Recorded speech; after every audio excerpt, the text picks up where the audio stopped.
Hello, my friends. The shot rang out, destroying the inherent peace of the field. It also opened the door to brutal pursuits. This is the farmer's battle for survival against the seemingly harmless but extremely dangerous invader, the wild boar. It is one of the most devastating invasive species in the world, damaging not only ecosystems but also agriculture. Are you ready for an expedition? Now, come with me to Australia and learn how farmers deal with millions of wild boars.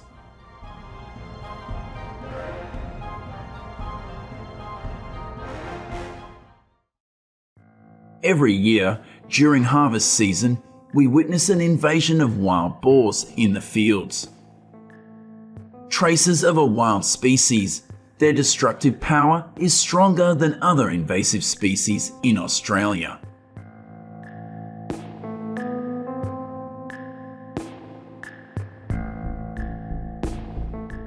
A keen sense of smell helps wild boars smell the rich aroma from the fields. Wild boars and their cubs enter the fields to eat the agricultural products that farmers are preparing to harvest.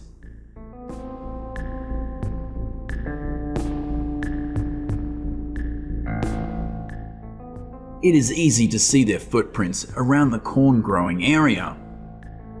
They chose to destroy from the middle of the field instead of from the outside. Therefore, only when looking from above can we see the dangerous condition of the field.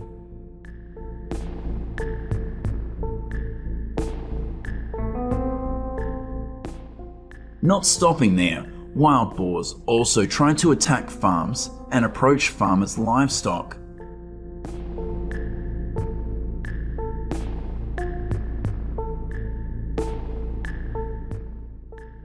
Cameras are installed in fields and throughout areas where pigs are often destructive. Overcoming the fence, the wild boars rushed straight into the farm.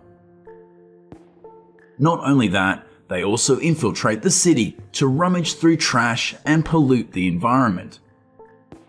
They move freely on the streets, into neighborhoods, and even to people's front porches.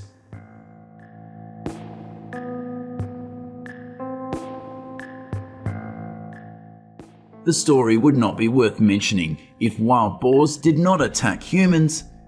Their aggression is a threat to human safety.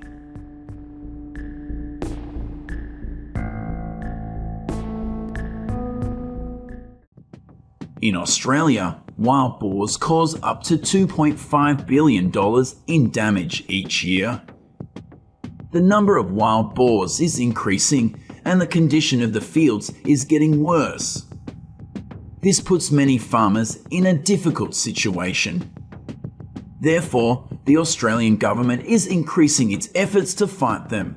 Especially during the growing season, the government has issued a directive allowing the hunting of wild boar.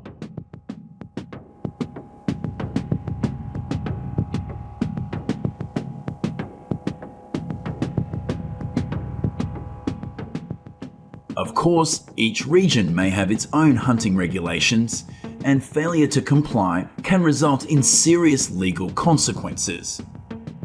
Before deciding to go hunting, make sure you learn about local regulations and follow them.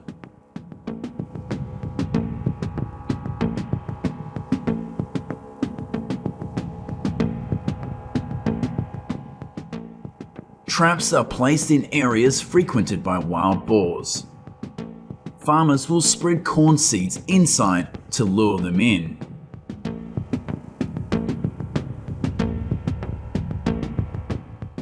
The trap falls, the whole herd of wild boars will be trapped here. They ran around in panic, frantically trying to escape the trap. Unfortunately, the traps are designed to be 1.8 to 2.4 meters high to ensure wild boars cannot jump above the fence. It is even buried at least 0.6 m deep underground to prevent wild boars from digging the ground to escape and also ensure the stability of the fence.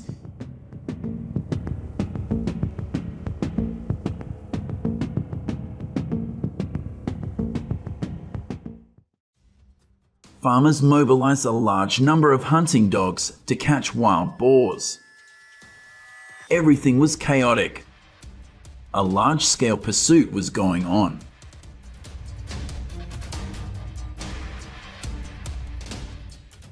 Using hunting dogs to hunt wild boar requires professionalism and caution. In terms of fighting ability and physical strength, hunting dogs are no match for wild boars. But a group of hunting dogs is a different story. It's much more thrilling.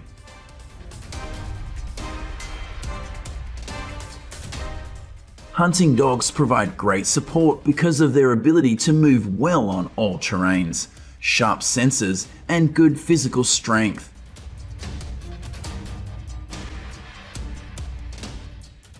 He prepared everything for today's trip, not forgetting to bring the hunting dog. The way hunting dogs work on the grassland is like a radar scanning for wild boar signals.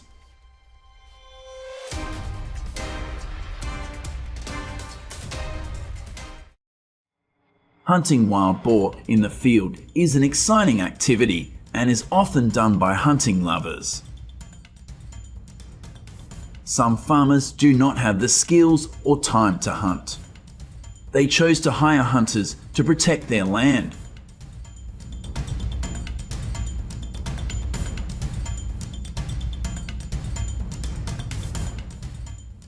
The hunter spotted a pig ahead.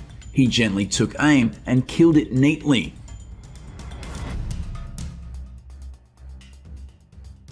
This is a job only for healthy and agile people.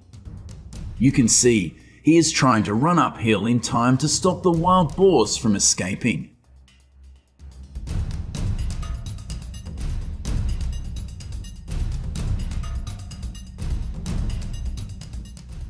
The group of people entering the citrus farm were not harvest workers, but hunters. They need to quickly destroy the wild boar herd to prepare for the harvest. The group of hunters divides positions evenly from the beginning to the end of the garden. Wild boars that have escaped in one tree line may be shot down in another tree line.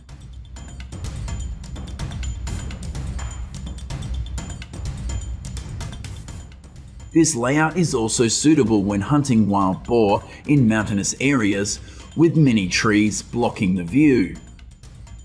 Along the path wild boars often travel, groups of hunters split up to attack different locations, from the bottom of the hill to the top of the hill. This way they can take down more wild boars.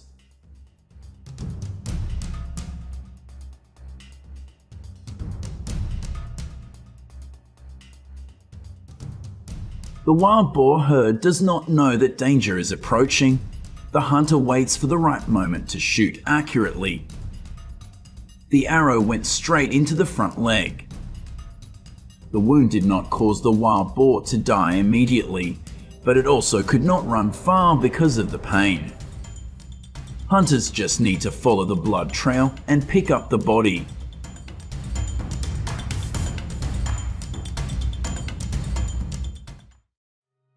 Night gradually falls.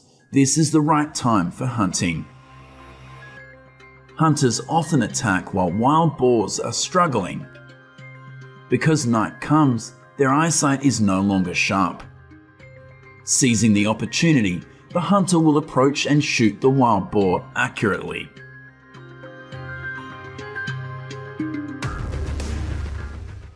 The final job is to transport their bodies to the car.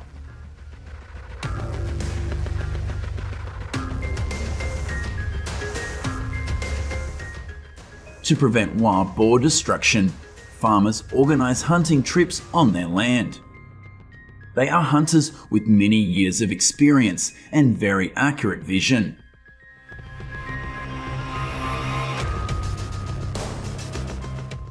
It's best to take them down with one shot, because you cannot run away quickly from a scary animal like a wild boar. There are many cases where hunters have been attacked by them.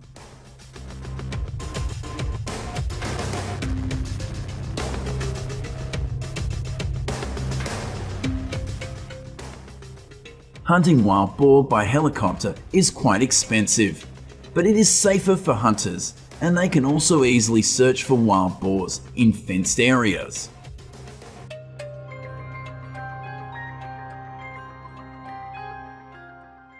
With the height distance of the helicopter, the speed of the car, or even the limited visibility at night, each shot must be very fast and accurate so that no wild boar can run away.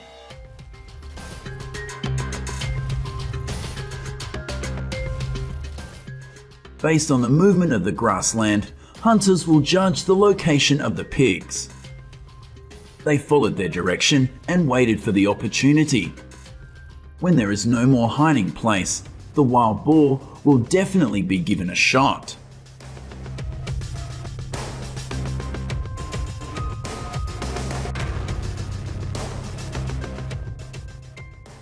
Footprints on the ground are the best clue to the presence of invasive species in the area. The data is there, but finding it is sometimes difficult. Wild boars are much more cunning than we think. Depending on the type of terrain, they can run like flying on grasslands, hide in dry bushes, and even swim across large rivers.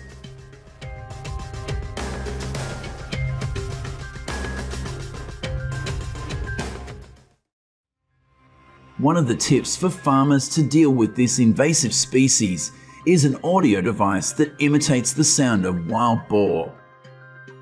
The farmer's job is to stand at a distance and wait patiently. When the wild boars are lured here, they will open fire.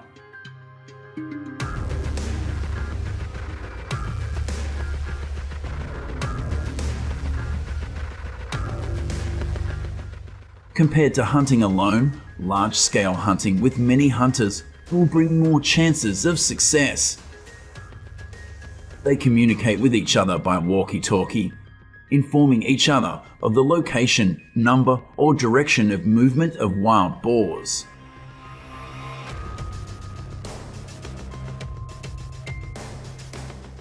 After a while of waiting, the shot just now was convincing enough and proved that this was a job that only excellent hunters could do.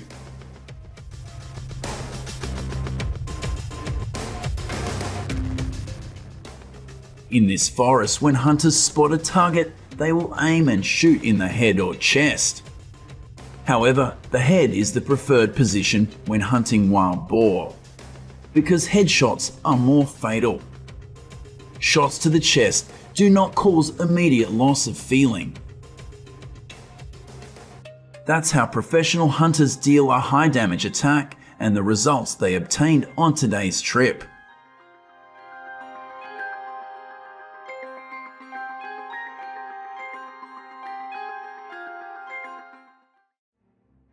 Australian farmers' fight against wild boars is still going on. For now, the only effective solution is to kill them. Using many different methods, trapping, hunting dogs, and hunting. Until now, all efforts are still moving in a positive direction. This means minimizing damage to agriculture and preventing outbreaks of this invasive species. However, wild boars are still the top threat.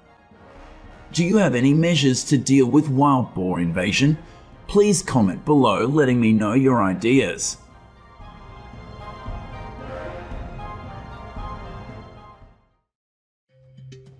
The footsteps are rushing. The unequal chase is taking place across the fields in the Australian wilderness.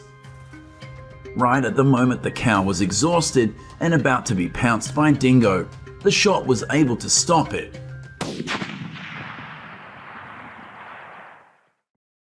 Fortunately, the worst outcome for the cows did not happen. But the real war has not yet come to an end. The invasion of wild dingo is like a long-lasting pain and even causes many controversies within this country. Don't let you wait any longer. Right now, we will find out how Australian farmers deal with thousands of wild dingo dogs.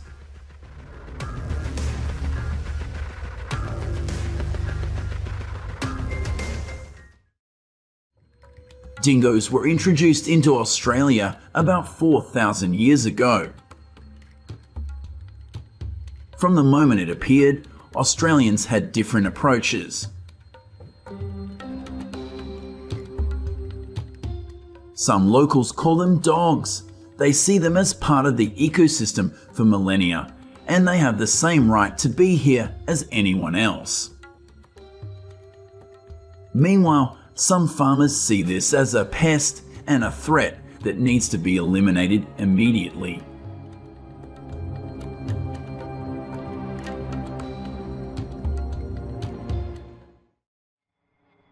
Dingo populations range from the foothills of the rugged southeastern Alps to remote desert regions.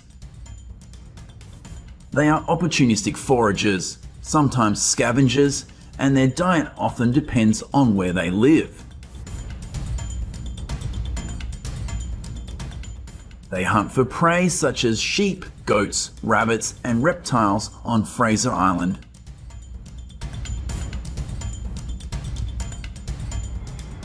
It may be hard to believe, but if the buffaloes have an unsuccessful fight, they are also in the dingo food chain.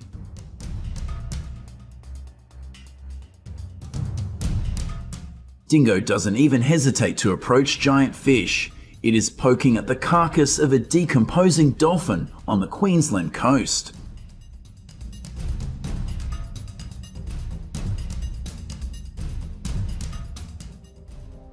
This is one of the top predators on the Australian steppe. They have the appearance of a dog, and they even look quite harmless. But when hunting, its cunning and aggressive personality is extremely similar to that of wolves.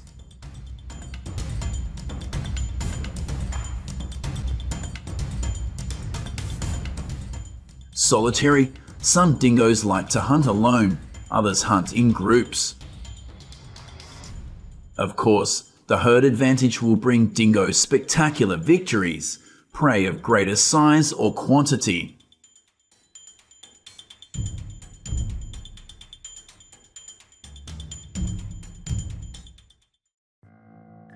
From an ecological perspective, there is some evidence that dingoes may help control the numbers of introduced predators such as feral cats and foxes.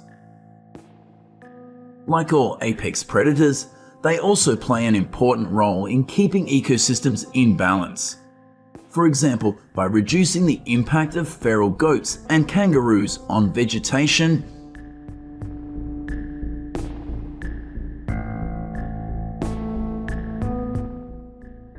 but unfortunately, dingoes cannot see the invisible boundaries of their natural habitat.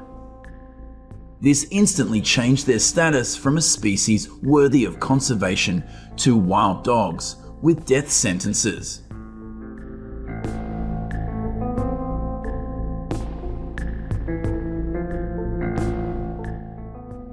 The most shocking case was the disappearance of 9-week-old baby girl Azaria Chamberlain in 1980.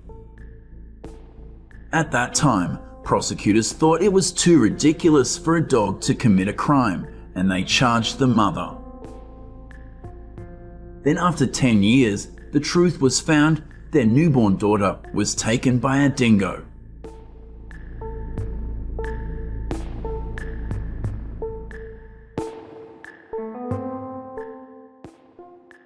Most recently, Fraser Island also reported on a 6-year-old boy being attacked by a dingo.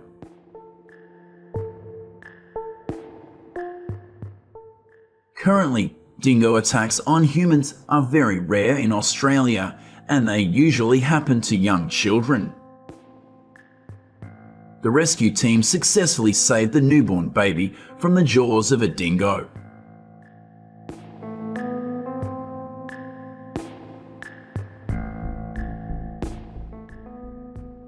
Dingoes often kill animals they have no intention of eating, and often kill more animals than they need for food.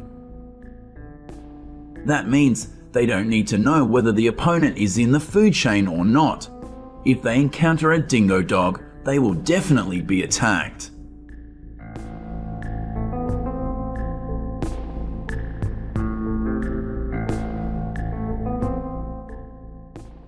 Dingo dogs especially like to chase animals that are running away from the group. So whether the dingo is hungry or not, sheep's instinctive escape behavior will trigger the dog's response to chase and attack until the sheep are subdued or too exhausted to defend themselves.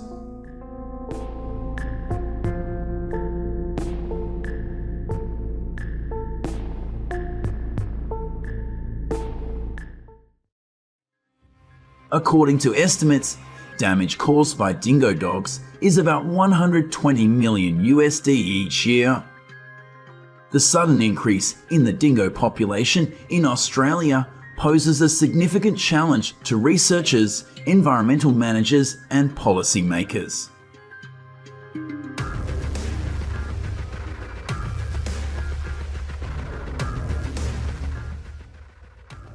Dingoes were the cause of the country's literal separation.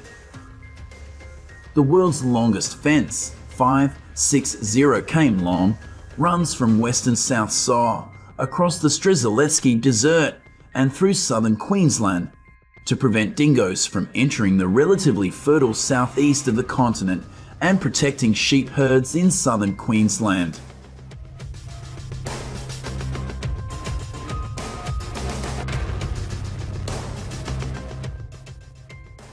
Farmers often respond to this threat by killing predators with traps, guns, or fencing them off. However, the method will depend on each person's conditions and dingo behavior in the area.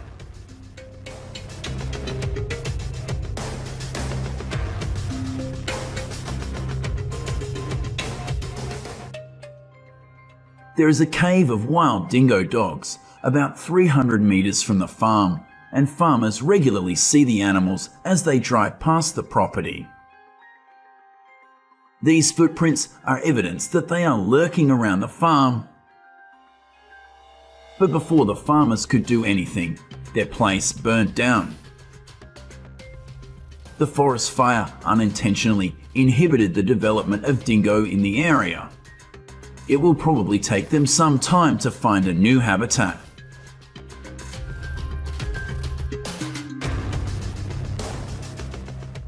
Between the Rocky Mountains and drought-ravaged farms lies a stretch of so-called militarized zones, the front line of the battle between farmers and environmentalists over the survival of dingoes in Australia.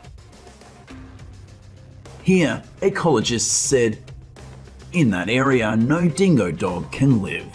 It will be killed if it goes there."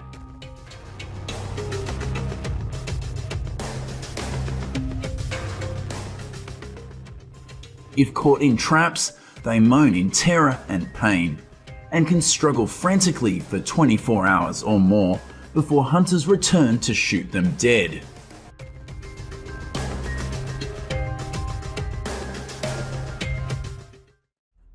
Dingoes and kangaroos are two of Australia's leading invasive animals. However, they are not on the same front line. A cruel truth: kangaroos are dingoes' favourite food. Wildlife has never been easy for them. Not only is nature harsh, they also have to confront aggressive predators.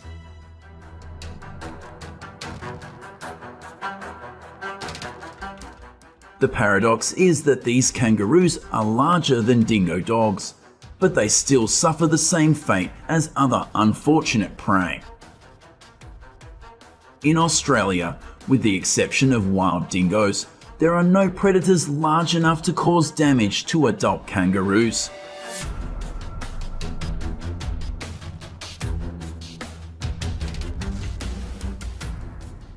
Hunters may find marks that indicate a struggle. Both the dingo and its prey often leave deep tracks with splayed toes in the soil, accompanied by broken vegetation. They can rely on it to find the dingo's shelter.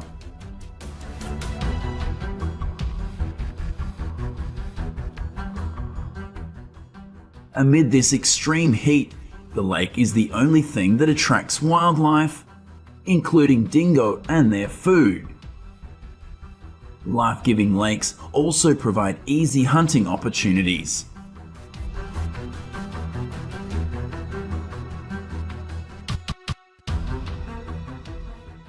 Prey that is many times larger than its body still does not worry dingo.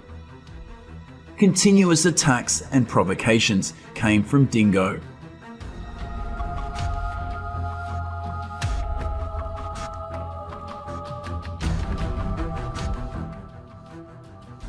To limit the invasion of dingoes, the Australian government has implemented warning measures to reduce the risk of humans encountering dingoes. In addition, dingo is fitted with a collar that serves as a warning signal. Hunting methods were also thoroughly implemented.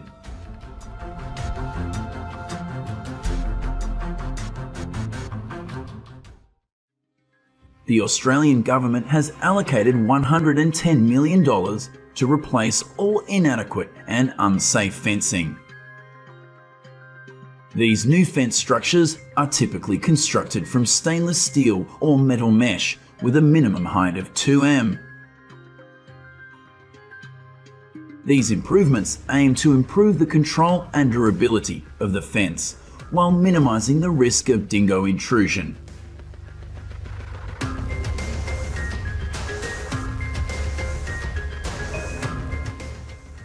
All measures to deal with this king of the wilderness are aimed at the safety of livestock, helping agriculture develop more smoothly.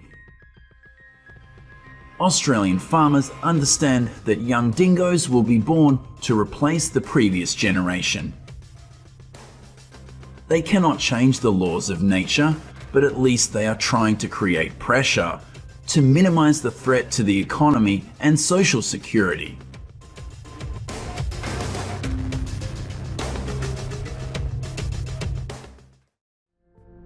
With strong life in the harsh land, dingo becomes a part of Australia's ecosystem.